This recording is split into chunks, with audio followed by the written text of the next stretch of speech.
শুভ সন্ধ্যা বন্ধুরা। আজ হলো 24 মার্চ মঙ্গলবার।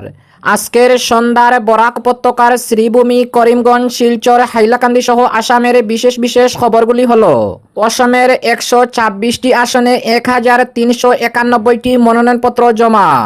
বিভিন্ন দল সহ নির্দল প্রার্থীরা বিপুল পরিমাণে মনোনয়নপত্র জমা দিয়েছেন। শ্রীভূমি, করিমগঞ্জ জেলার দক্ষিণ করিমগঞ্জে 22টি মনোনয়নপত্র জমা পড়েছে এবং পাতারকান্দিতে 11টি। বিস্তারিত থাকবে প্রতিবেদনে। প্রধানমন্ত্রী ও মুখ্যমন্ত্রীকে প্রাণে মারার হুমকি দিয়ে ইমেল প্রদান। এর জেরে ব্যাপক চাঞ্চল্য রাজধানীতে। বাড়ানো হয়েছে নিরাপত্তা ও জারি করা হয়েছে হাই অ্যালার্ট। সম্ভাব্য সমস্ত এলাকায় চলছে তল্লাশি অভিযান। অসমে গ্রিনার রাজনীতি চলেছে। মনোনয়নপত্র জমা দিয়ে তুপে গৌরব গগৈয়ের। অসমে বিধানসভা নির্বাচনকে সামনে রেখে রাহুল গান্ধীর অসম সফর। আগামী বৃহস্পতিবার অসমে আসছেন রাহুল গান্ধী। অসমে বিধানসভা নির্বাচনের ফলাফল নিয়ে আত্মবিশ্বাস মুখ্যমন্ত্রী হিমন্ত বিশ্ব শর্মার। অসমে বিজেপির নেতৃত্বে তৃতীয়বারের মতো সরকার গঠন করবে বিজেপি, বললেন মুখ্যমন্ত্রী হিমন্ত বিশ্ব শর্মা। শ্রীভূমি, করিমগঞ্জ জেলায় বিশাল র্যালিতে মনোনয়নপত্র জমা দিলেন কৃষ্ণেন্দু পাল, বিজয় মালাকার ও সুব্রত ভট্টাচার্য এবং 15 মাসের কারাবাস শেষে দেশে ফিরলেন 2 ভারতীয় নাগরিক। তাহলে বিস্তারিত খবরে যাওয়ার আগে অবশ্যই ভিডিওটিতে একটি লাইক দিয়ে চ্যানেলটি সাবস্ক্রাইব করে পাশের বেল আইকনটি বাজিয়ে রাখবেন এবং ফেসবুক পেজে দেখে থাকলে পেজটি ফলো করে ভিডিওটি শেয়ার করবেন, যাতে সঠিক খবরগুলি সবার কাছে পৌঁছাতে পারি। এবার শুনুন আজকের খবরের বিস্তারিত। প্রথম খবর, অসমের 126টি আসনে 1391টি মনোনয়নপত্র জমা। বিভিন্ন দল সহ নির্দল প্রার্থীরা বিপুল পরিমাণে মনোনয়নপত্র জমা দিয়েছে। শ্রীভূমি, করিমগঞ্জ জেলার দক্ষিণ করিমগঞ্জে 22টি মনোনয়নপত্র জমা পড়েছে এবং পাতারকান্দিতে 11টি।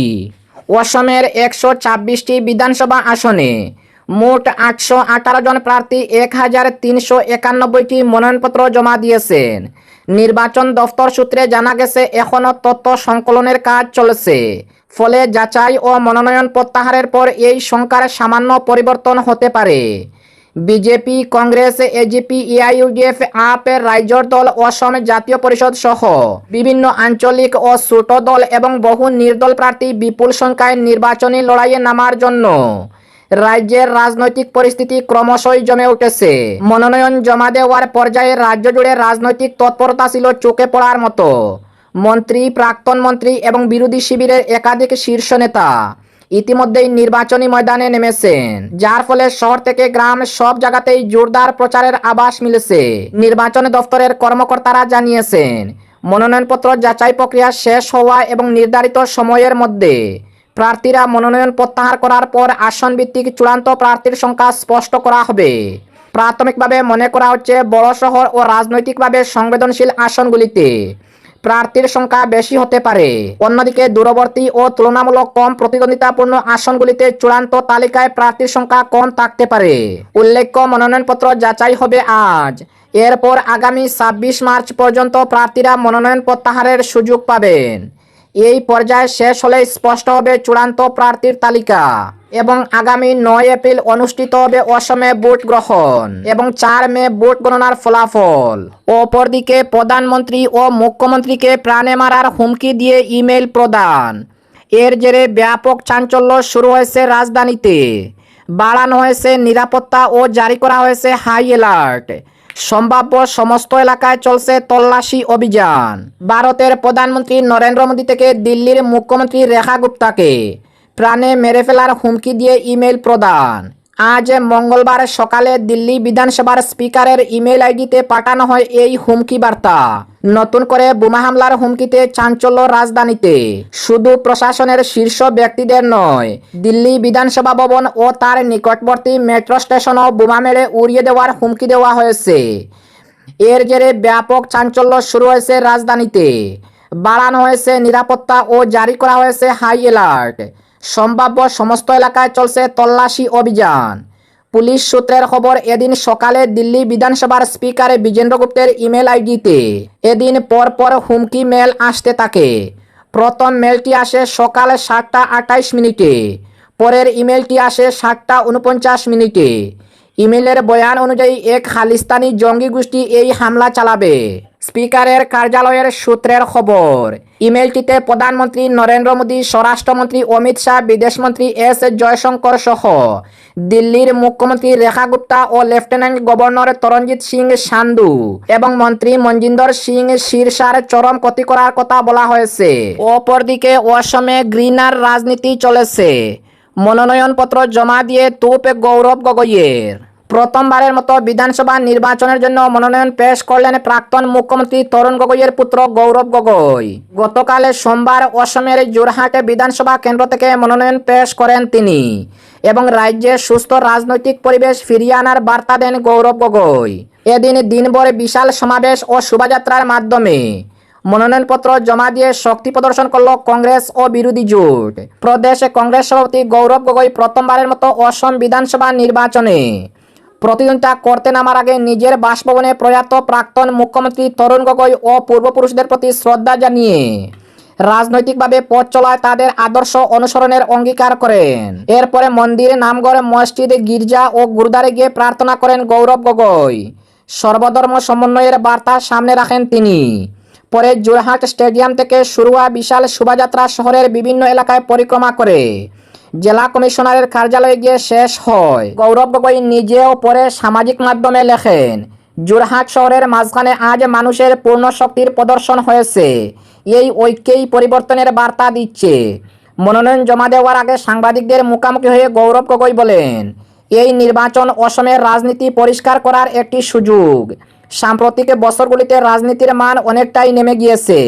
মানুষের এখন দায়বদ্ধতা রয়েছে এই পরিস্থিতি পরিবর্তনের। শাসক দলকে আক্রমণ করে তিনি আরও বলেন, অসমে এখন গ্রিনার রাজনীতি চলেছে। সাধারণ মানুষ এতে ক্লান্ত হয়ে পড়েছে। সে কারণেই সব বিরোধী দল একজোট হয়ে এই রাজনীতি পরিবর্তন করতে চাইছে। রবিবারও একই সুরে তিনি বলেন, এই নির্বাচন হবে দুই পক্ষের মধ্যে। একদিকে হিমন্ত বিশ্ব শর্মার নেতৃত্বে প্রাক্তন কংগ্রেসীরা, অন্যদিকে আমরা যারা প্রাক্তন মুখ্যমন্ত্রী তরুণ গগৈয়ের আদর্শে বিশ্বাসী। এখন বিজেপি বলে আলাদা কোনো দল নেই। সরকারি প্রকল্পের ব্যবহার নিয়েও সরব হন গৌরব গগৈ। তার অভিযোগ, সরকারি প্রকল্পের টাকা কোনো রাজনৈতিক দলের নয়। মানুষের প্রাপ্য সুবিধা পেতে তাদের রাজনৈতিক সভায় যেতে বাধ্য করা ঠিক নয়। এটি মানুষের প্রতি অসম্মান। দলবদল প্রসঙ্গে গৌরব গগৈ আরও বলেন, মানুষ এখন পরিষ্কারভাবে বুঝতে পারছে কারা আদর্শে অটল রয়েছে আর কারা ক্ষমতার জন্য দলবদল করেছে। তিতাবরের বিধায়ক ভাস্করজ্যোতি বড়ুয়ার নির্দল প্রার্থী হিসাবে মনোনয়ন দাখিল নিয়েও ইঙ্গিতপূর্ব মন্তব্য করেন গৌরব গগৈ। তিনি জানান, দলের বৃহত্তর স্বার্থে আলোচনা চলবে। অপরদিকে অসমে বিধানসভা নির্বাচনকে সামনে রেখে রাহুল গান্ধীর অসম সফর। আগামী বৃহস্পতিবার অসমে আসছেন রাহুল গান্ধী।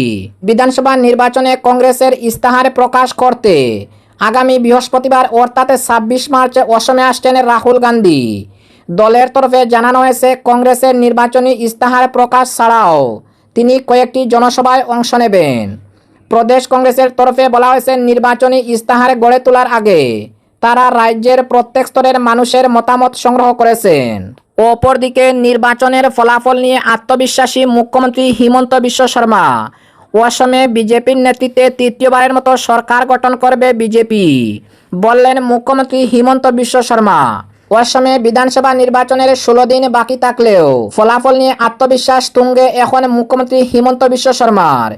উদাত্ত কণ্ঠে সোমবার বোকাখাতে দাঁড়িয়ে মুখ্যমন্ত্রী বলেন, আগের সব রেকর্ড ভেঙে এবং ইতিহাসে গড়ে টানা তৃতীয়বারের মতো বিজেপির নেতৃত্বে অসমের সরকার হবে। এরপর সাংবাদিকদের মুখ্যমন্ত্রী বলেন, আমজনতার আগ্রহ, বিরোধীদের প্রার্থী এবং তাদের আভ্যন্তরীণ কুন্দলে একটি কথা স্পষ্ট হয়েছে, এবার সব রেকর্ড ভেঙে টানা তৃতীয়বারের মতো সরকার গঠন করবে বিজেপি। অপরদিকে শ্রীভূমি করিমগঞ্জ জেলায় বিশাল র্যালিতে মনোনয়নপত্র জমা দিলেন কৃষ্ণেন্দু পাল ও বিজয় মালাকার এবং সুব্রত ভট্টাচার্য। হাজার হাজার কর্মী সমর্থক বিশাল শোভাযাত্রার মাধ্যমে মনোনয়নপত্র জমা দিলেন শ্রীভূমি জেলার 3 বিজেপি প্রার্থী। পাতারকান্দি আসনের প্রার্থী কৃষ্ণেন্দু পাল, রামকৃষ্ণনগর আসনের প্রার্থী বিজয় মালাকার এবং উত্তর করিমগঞ্জ আসনের প্রার্থী সুব্রত ভট্টাচার্য। এই 3 জন প্রার্থী একযোগে গতকাল সোমবার জেলা কমিশনারের কার্যালয়ে নির্বাচনের রিটার্নিং অফিসারের কাছে নিজেদের মনোনয়নপত্র দাখিল করেন। অন্যদিকে দক্ষিণ করিমগঞ্জ আসনের মিত্রজোট ওগব দলের প্রার্থী ইকবাল হোসেনও এদিন নিজের মনোনয়নপত্র জমা দিয়েছেন। এবং আজকের শেষ খবরটি, 15 মাসের কারাবাস শেষে দেশে ফিরলেন 2 ভারতীয়। প্রায় 1.5 বছর পরে বাংলাদেশ থেকে দেশে ফিরলেন 2 ভারতীয় নাগরিক।